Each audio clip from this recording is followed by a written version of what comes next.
With us, we've got Kim Ellis, who is the CEO of L&D Free Spirits, and she's going to be talking to you about how to diversify yourself as a freelancer and be a unicorn. So, really excited to hear about this. So, without further ado, I'm going to hand over to Kim. If you do have any questions or comments, as Kim said, you can ask them in the chat and just make sure you click on the three little dots next to the emoji signal and make sure you select everybody so everybody will be able to see your comments. So yeah, without further ado, over to you, Kim. Thank you very much, Arash. Okay, so as you can tell, we're all about the unicorns. And this session is about how you're going to diversify your skill set, really thinking about how you're going to be able to maximize your earning potential when you're a freelancer. But even if you're not a freelancer, this can be a really good career move as well, looking at what you can do and how you can diversify yourself. So even if you're not a freelancer, it's still going to be useful, but it is going to be catered towards those of us that are self-employed or going to be self-employed. All right, so like I said, unicorn in every slide. We're going to be going through to niche or not to niche. That is the question, and it's something that I have struggled with pretty much for the past, 9 years, something like that, whether I should niche, whether I shouldn't. Then we're going to be looking at identifying your skills and areas for growth, showcasing your newly learned skills, and adjusting your fee based on your skill set. So those are broadly the four things that we're going to cover. But like I said, I've only got like 10 slides and we're already on slide 2. So it's not going to be a slide heavy thing. It is going to be more chatter. And if we can do some backwards and forwards, that would be absolutely smashing. I am keeping an eye on chat, but Arash is going to also flag anything that I don't see. So keep them coming in there. Let's get some backwards and forwards going. So Charlotte, give me a shout on LinkedIn. I'll drop my link later on as well. So if you are interested in freelancing, you can always give me a shout for a chat. Okay. One of my bugbears when we do these kinds of sessions is when we have a big drawn out, this is me, this is my experience and all that. But actually, it is kind of relevant for this side of things. So I was 21 here, way back, many moons ago, many wrinkles ago.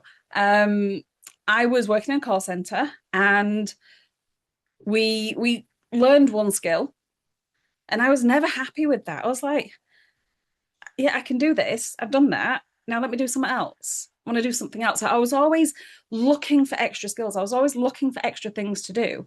So I was doing breakdown, I was doing claims, and then I was doing sales and service and all of that kind of stuff. And when I left corporate life in 2017, I'd kind of built up a bunch of skills because I'd gone from the call center, become a trainer, training designer, started eLearning, video, that side of things.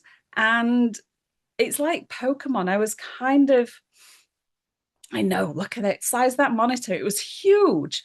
But anyway, so this is the thing. I was never happy with just doing one thing. I always wanted more. I always wanted more tasks. I always wanted to be able to do more, to stretch myself. And that's why the diversification thing came really naturally to me when I was being a freelancer, when I started my own business, which was back in 2017, Go Ginger Learning Solutions. And it was bespoke training content. Basically, whatever somebody would need, I would do, whether they needed design, delivery, whatever, face to face, virtual, whatever. I was never just, I only do this. Fast forward a couple of years, I became board director for the Learning Network and I was vice chair for a year as well. So big up to the Learning Network people, always a lifer with them. And then a couple of years ago, I set up L&D Free Spirits, which is a community for freelancers. But this is the thing. I don't just do that. I also do the design.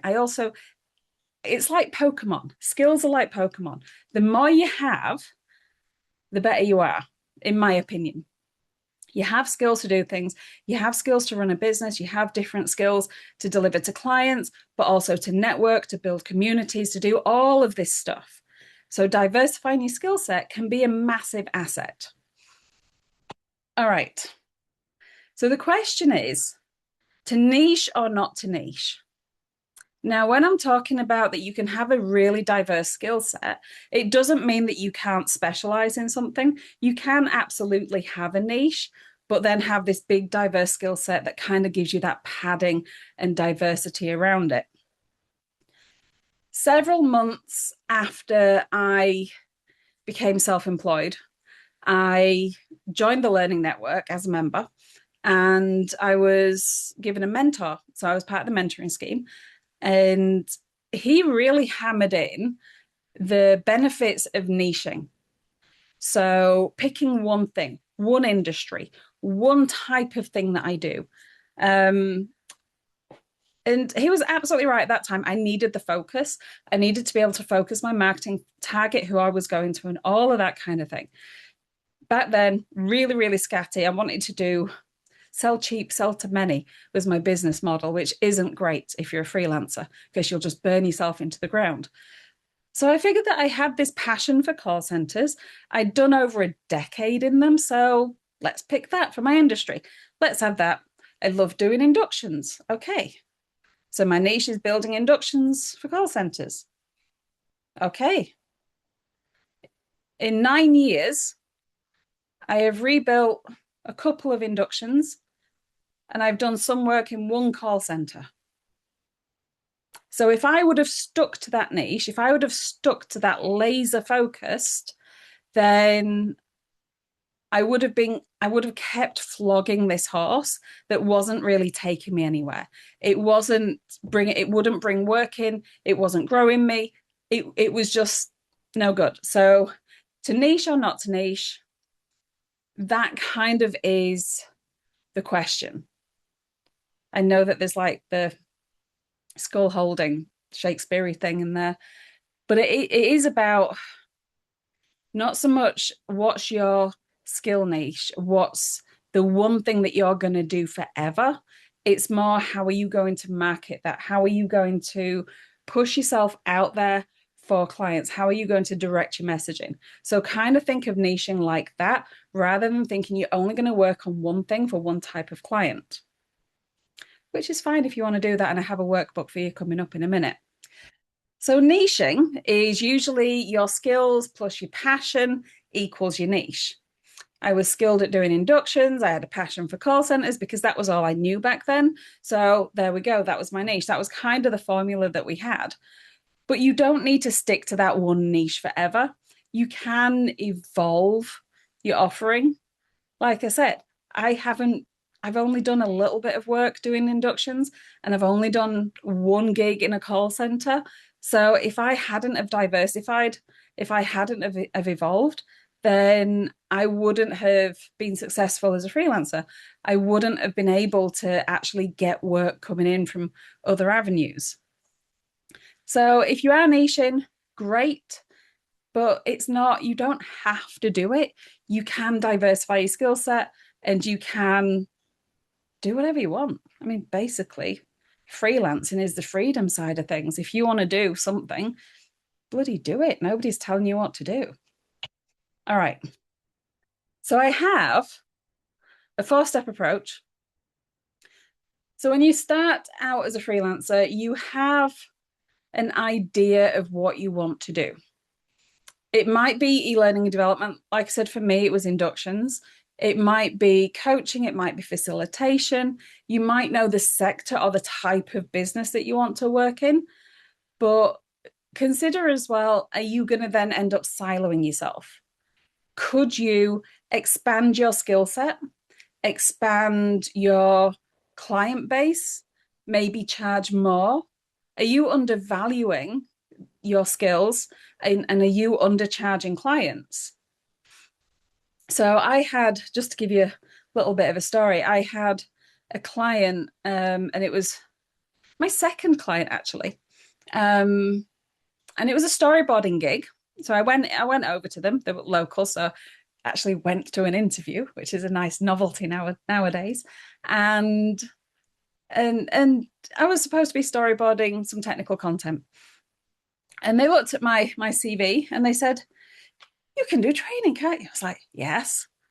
"You can build training as well, can't you? Build eLearning." I was like, "Yes." "You can run projects, can't you?" I was like, "Yes." So I don't think I ever actually did a storyboard at all. I ended up like half running the project and training up their graduates who were coming in, who they brought into storyboard. So right from the get-go, they were getting me in for one thing, but then seeing that I had a diverse skill set and saying, actually, can we get you to do these other things? Now, me being naive, didn't renegotiate the terms of the day rate back then. So I was getting the day rate that I would have got if I was storyboarding and doing a heck of a lot more work and a lot more stress for it. So that's a bonus tip. If they're wanting more skills, renegotiate your rates.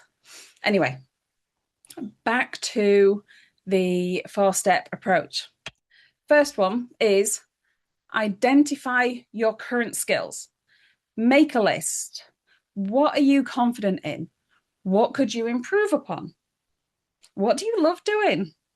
And what do you absolutely bloody hate doing? I know I've got things and I'm like, I hate them. Don't want to do it. I'll do it if someone pays me enough, but I don't want to do it. I'm not going to promote myself. Next one is grow your skills. What's going to enhance your offering? Where are your gaps? So if you're really strong on one section, but then you think, actually, my project management isn't as strong. And if I get better at that, then I can do the whole end-to-end implementation for something and then charge a bit more.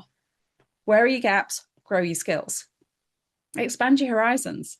And this is the thing, as a freelancer, you're in control of how you develop, where you learn. So if you want to go and grow your skill set in something completely different, bloody do it. It's up to you. Next one is be proud and showcase.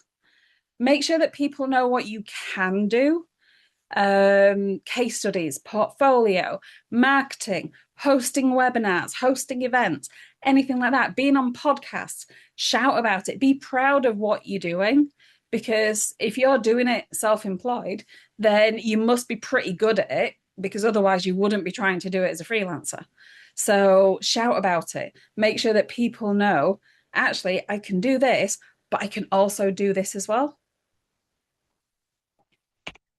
And then charge what you're worth. Just think about it. So that one that I was talking about, that was 200 quid a day. And this is going back like 8 years, something like that, because I did no business for the first 8 months, but that's another story.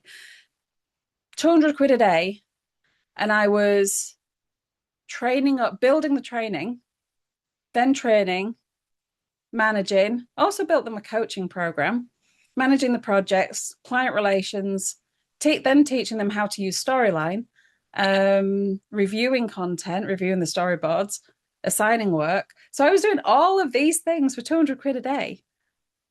Whereas for that, back then, I would have been like, well, for all of these extra skills, you're asking me to basically manage the project. You're asking me to basically manage, be the team leader for everybody. I was also in charge of the Christmas decorations and things like that. So we had competitions and things. So they were basically asking me to get everything sorted. And I was like, well, isn't that worth more? Looking back now, I would have advocated for myself a lot more. I would have said, well, actually, you're bringing me on at 200 quid per day to basically write storyboards from PDFs. That's it. If you want all of these extra skills, I'm happy to give them, but now let's talk extra. Back then, second client ever. For context, the previous client that I had was an e-learning build. I also did some virtual training and some face-to-face training for them, but that was 350 a day. And, bear in mind, this is like 8 years ago, something like that. So if I would have said, well, my last job was still only design, and that was 350. You're asking me to project manage. You're asking me to lead your teams. You're asking me to review, QA, all of this kind of stuff. Is that not worth 4? Is that not worth 5, 6, 7, whatever? Um, Nowadays, I would approach it differently. Back then, second only contract. I had no idea about anything very early on in my mentoring journey. So I didn't, yeah, I did it for 200 for a while and then renegotiated and got an extra 25 quid a day. So it's still good money. It's just not worth the skills that I was bringing. So that's something to really consider. An increase of skills absolutely can increase your fees, but you do need to have the confidence and the assertiveness to have that conversation. And besides, what's the worst I can say? Say, no, this is the rate, and say, right, okay. Then you just decide if you're going to work for it or not. So as you can see from this diagram, it's not just a one and done kind of approach. It's best to continuously review, continuously evolve, learn based on market trends. Like when AI started dropping in a few years ago, the people that jumped on that bandwagon really, really quickly are now seen as experts in the field. I remember there was a TikTok video. Yes, I know TikTok, but anyway. And it was like this interview kind of process. And this guy had gone for an interview. Let's say it was in a call center. It's a while ago. And they were like, oh, we'd like this to be multilingual. Do you speak Spanish? And it was like, well, for what's the additional rate for Spanish? And they're like, oh, no additional rate. And it was like, well, I can give you basic Spanish at this rate. And then if you want expert Spanish, it's extra. So he could do it. He could do the multilingual, but he was basically saying to that interviewer, how much is it worth for you to have someone who can do multilingual when you're only paying for English only? So yeah, basic Spanish was £1 extra an hour, expert Spanish £5 extra, something like that. So negotiation is always on the table. So let's have a look at some pricing models. Remember, any questions, anything like that, bob them in the chat and we'll come to it. Okay. So here are the main pricing models that I see as a freelancer. I know that there's going to be some others out there, but these are the main ones that freelancers typically use. First off, hourly rate. I don't use the hourly rate as often. It's more for if it's consultancy stuff, like if a client just wants me to jump in on a meeting for a couple of hours or just needs me for a half a day or something like that, I might charge them hourly rate. For me, more commonly, I'm on day rates. If you work via recruiters, if you find work that way, then day rates are usually the most common one there. One of the things saying about recruiters actually that if you work via recruiters, then your day rate is typically going to be lower than if you're direct with a client. And this is no matter what the skill level is that you bring into it. There's usually as well no negotiation or very little negotiation in the day rate when you're working with recruiters because they're taking all the risks. But it is probably the most common. In the Freelancer Insight survey that Free Spirits did last month, day rate was the number one way that people are charging clients because it's just easy. Like for me, my day rate might be 500-600 depending on what I'm doing with the client. But if someone comes to me and said I can only afford 400 and it's just a short thing that I really want to do, I might not say no. It fluctuates. Anyway, next one is project fee. This is where someone comes to you and they say, I want you to build me 10 storyboards. Here's the content. This is the length of the storyboards. I want you to build 10 of them. And you would do mental calculations in your head, think, okay, it's going to take me this amount of time.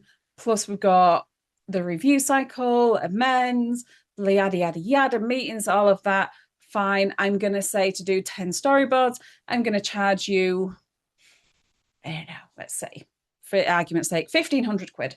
Let's say, for argument's sake. And then with project rate, it's like, yeah, that's fine. You can maybe ask them to give you a little percentage up front and then on completion or set milestones, something like that. The problem with project fee is if you undercalculate, you can, or if you undercalculate, then you can kind of be working for free or for very cheaply because it's taking way longer than what you thought. And with project fee, it's a little bit harder to adjust midway. Whereas day rate, if you're direct with a client and you're saying, actually, okay, Luke, see you in a bit.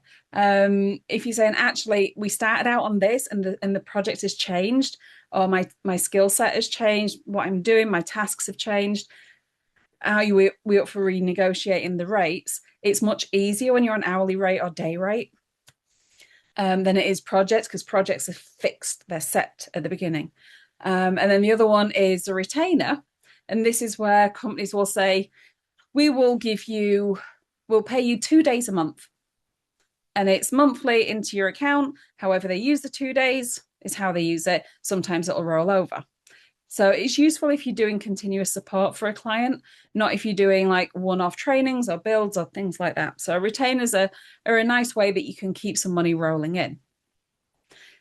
Now, the thing with the pricing models is that they will then lead into pricing options, which is where you're bringing in your skill sets.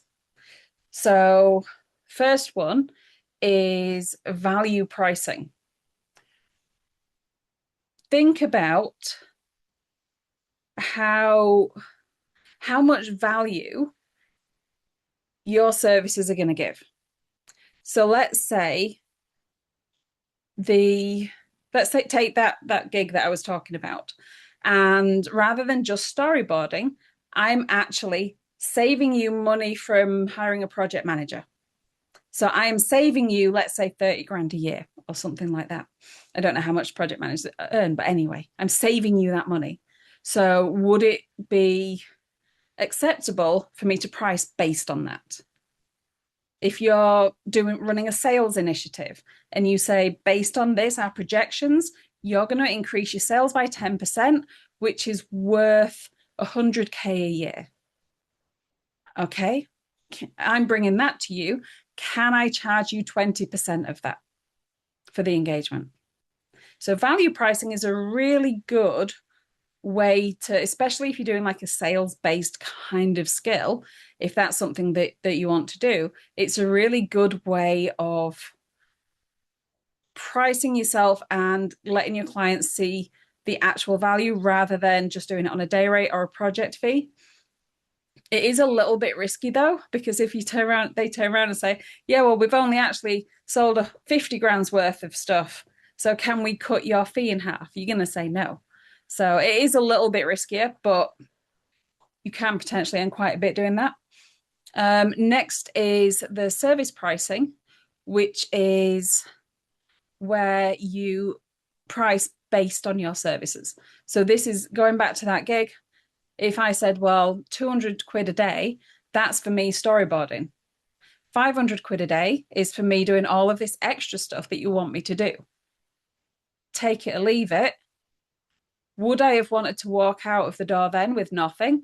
Absolutely not. It was my second only gig and I needed the money. So I probably would have done it for the 200 anyway.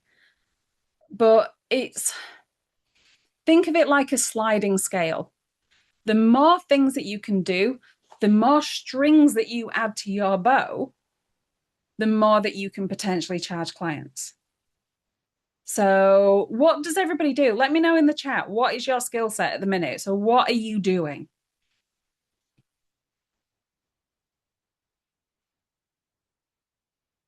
Just give you a moment. So for me at the minute, I am predominantly a designer just because oxygen issues. So I don't really do delivery that much anymore. So I'm predominantly a designer. I love doing the face-to-face stuff, virtual, can do the e-learning, can do the video stuff. Um, but if I was going to pick one, I would say what I really enjoy doing at the minute, the workshop training. So Rich is saying, still deciding what I want to do, learning technologist, day job, probably something to do with that.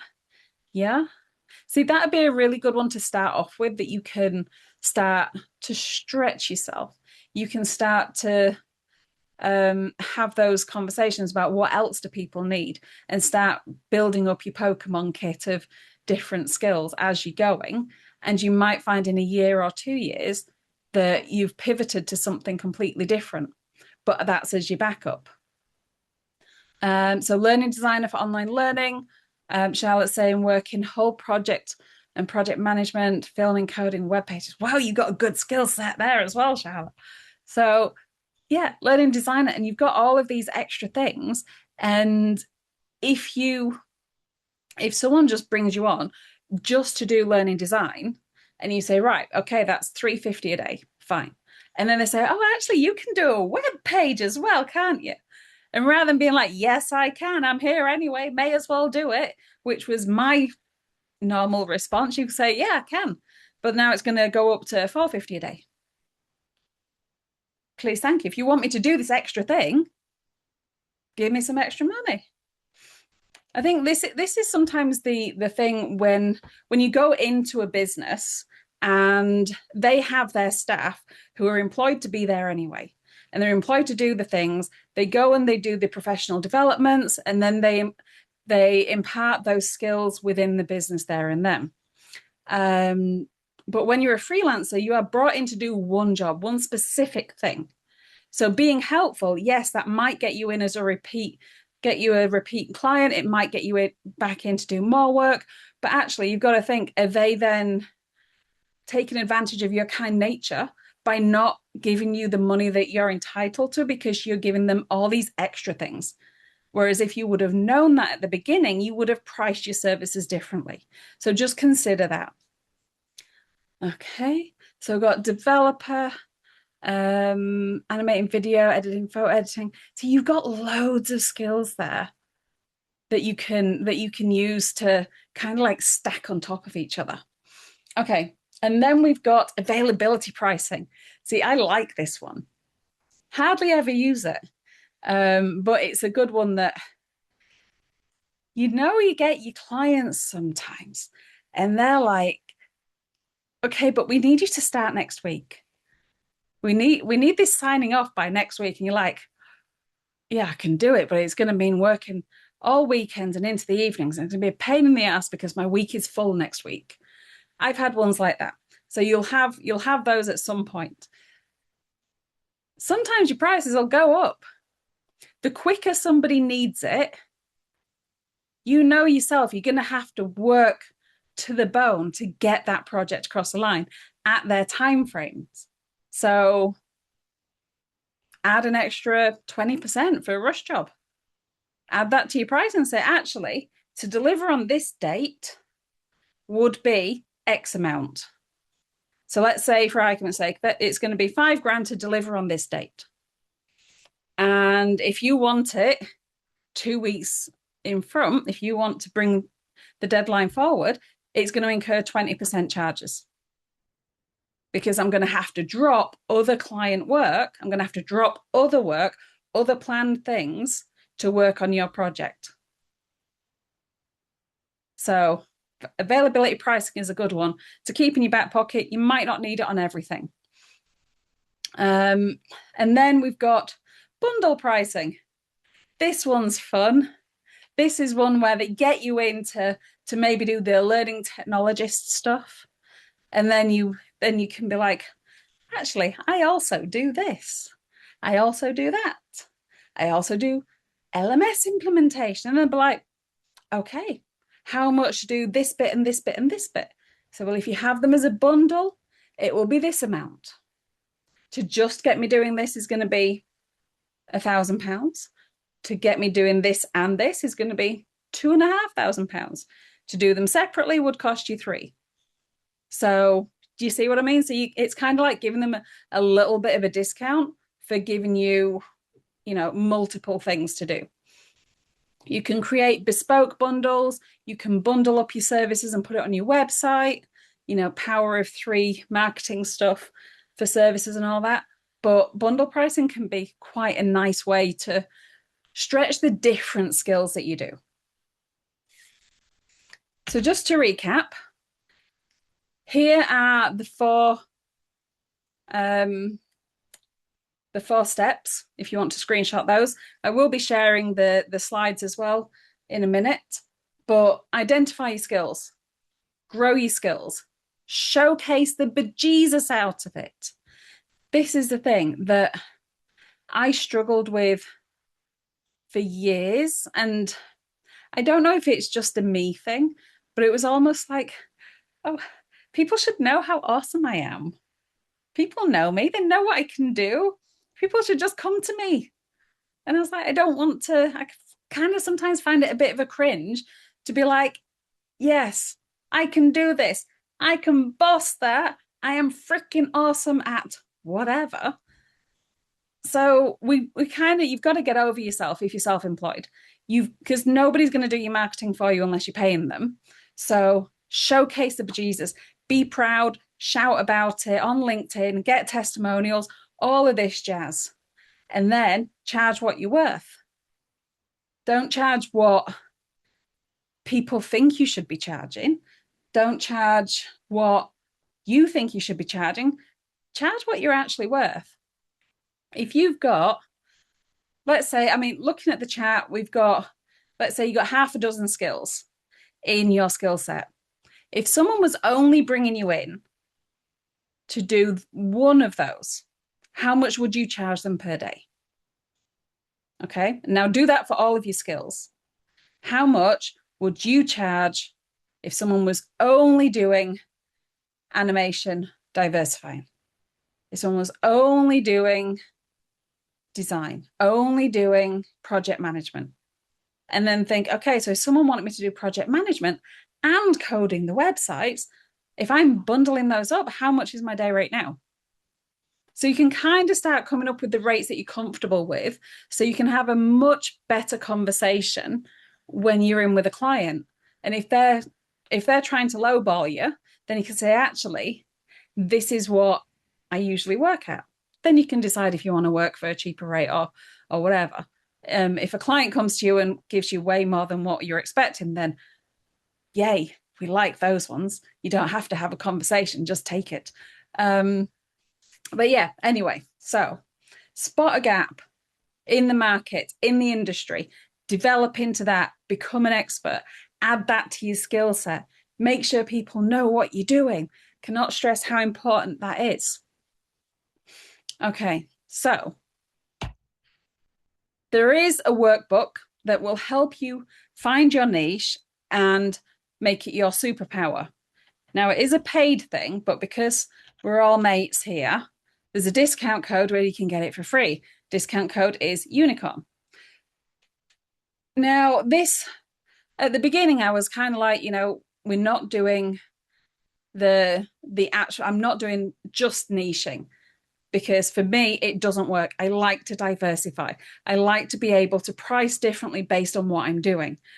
For me, niching doesn't work. But this workbook, actually doing the steps to find what you're passionate with, what you can make a profit with, what people are actually going to bloody pay you for, because you might be freaking awesome at something, but nobody wants to give you money for it. And that's going back to flogging a horse. You don't want to do it. So just the steps of going through and the workbook, finding your niche, making it your superpower, all of that will really help you to define what are your skill sets. And then you can start having the conversation with yourself about how much are you wanting to earn for each different skill set. And you can kind of start coming up with your own pricing models. And that is pretty much it. Question is, do you want to be a unicorn?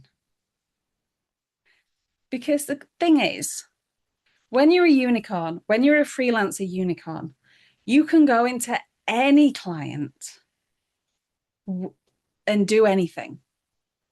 They don't have to be like, oh, do you know someone who does this? Do you know someone who does that? We're looking for 5 people. You can go in and be like, I can literally do all of that.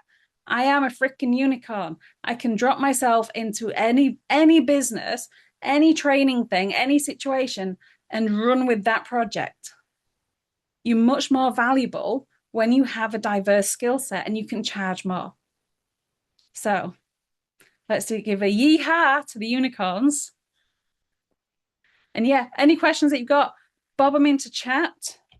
And if you are thinking of freelancing, or if you're doing it and want a sense check, I do have a free freelance readiness scorecard that's on my website. Doesn't even need your email address. You just take it in 15 questions and it'll tell you how ready you are for freelance life. And there's also my LinkedIn in there. So that is pretty much my, oh, don't want to see that. Pretty much my drop the mic moment. Oh crap, sorry. Okay, Apologies. we can still see your slides. Oh, that's Um, fine. Yeah, it was all going weird on that other screen, but no, I've it's just fine. dropped the slide deck into the chat as well. Yeah, has anybody got any questions for Kim? Obviously, it's a fantastic presentation. One quick question that's popped into my mind when you were talking is like how have you or how do you get comfortable asking uh for maybe figures that seem a lot, but obviously in context of working with businesses aren't. So I know I've always worked internally and I've seen what we pay for, I don't know, a collection of e-learning modules, and sometimes it's like Disgusting. eye-watering amounts of money. And I suppose it kind of throws up that question, like to me it would feel, I think, really difficult or almost a bit sick inducing to be able to ask that. But obviously that's a Yeah. skill, that's something that you have to develop because I'm not used to. So how do you navigate that kind of that challenge? There's a lot of cringe, have to admit. There's a lot of uncomfortable thoughts in that kind of situation. Um, Thing is, the big agencies are going to charge a disgusting amount of money to Hmm. do something because they've got bigger overheads. Um, you freelancers have less overheads, so can charge less. But should we? Why should we charge less than a big agency? So if you have that kind of mindset, then charge what the bloody hell you want. Clients got two choices to go with you or not. So it's less Hmm. about with clients, a lot of times it's less about the number and more about how convincing you are that you're going to be able to fix their problem.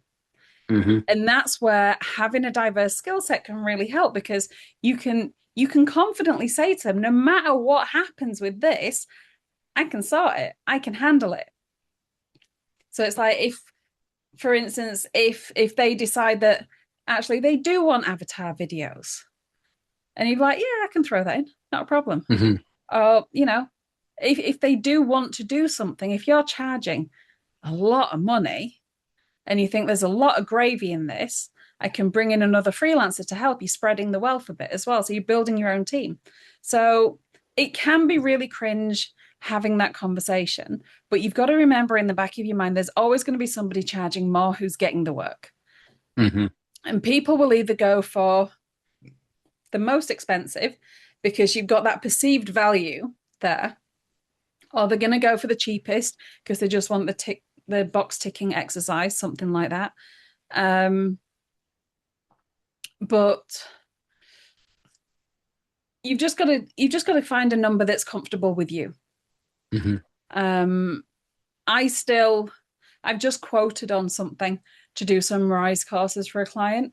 And I've given them a number that I'm comfortable with, knowing the work that I'm going to be putting into and variables and things like that. So I know that if I would have outsourced that to a big agency, it would have been double. Hmm. But for me, I'm like, that's taking the piss a bit because I know that I can do it for that and I'd be happy doing it for that. Yeah. If that answers. Yeah, no, no, that's a good bit of insight. Thank you. It is cringy Um, now. anybody else got any questions? If you want to, for Kim, if you want to pop them in the chat.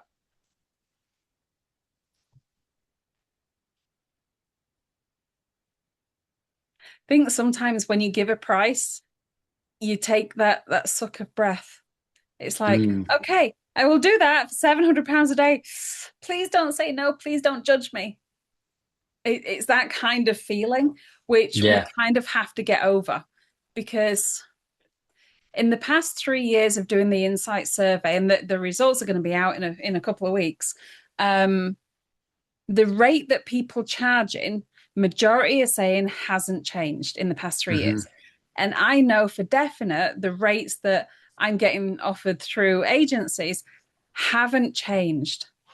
You know, Hmm. for a designer, you're looking 350 to 450 tops, Hmm. something like that. That's been the same since I started freelancing 9 years ago. So if that's the case, then we have to ask for more when we go into our direct clients.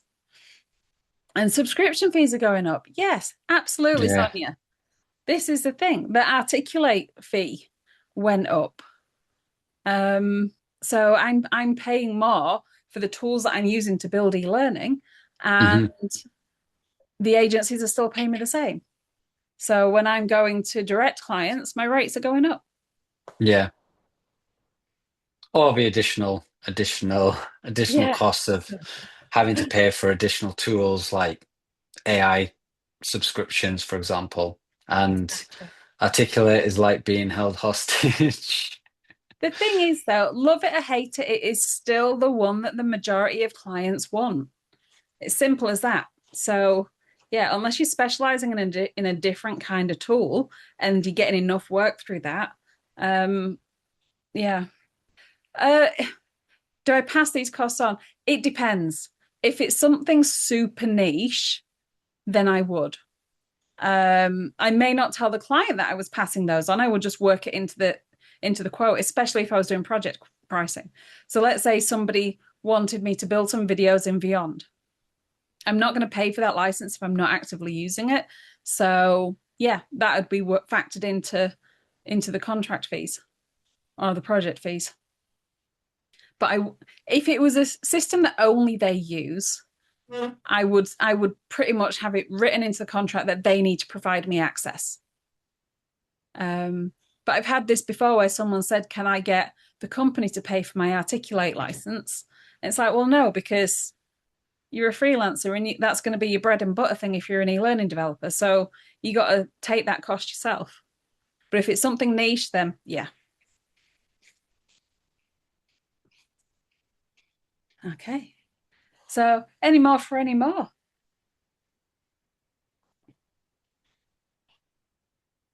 Like I said, hit me up on LinkedIn. I'm always happy to have a chat about freelancing, about getting started in it, about how to do what we need to do. But there's a bunch of free resources that are linked to that readiness scorecard as well. So that'll direct you to a bunch of free things as well.